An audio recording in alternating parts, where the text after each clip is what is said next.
Talaba Tara Vestover. Tara ajabtovur muhitda ulg'aygan.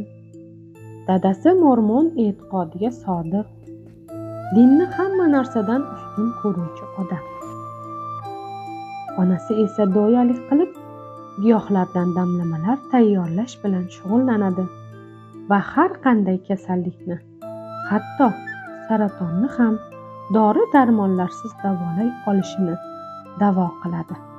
Tara oiladagi boshqa farzandlar kabi tashqi dunyodan ihotalab qo'yilgan, davlat maktabida o'qimagan va faqat ota-onasining ra'yiga ko'ra tarbiya topgan.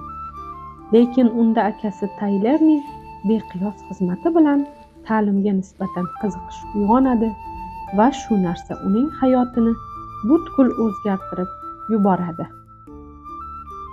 Talaba nomli memuar asar ham foydali kitoblardan biridir. Unda murakkab bolalikni boshidan kechirgan, oilaviy muammolar va zo'ravonliklar girdobidagi qizning ilm olishga bo'lgan ishtiyoqi, bu mashaqqatli yo'lni qanday bosib o'tgani haqida hikoya qilinadi. Aziz kitobxon, ushbu asarni Chirchiq shahar axborot kutubxona markazidan olib o'qishingiz mumkin.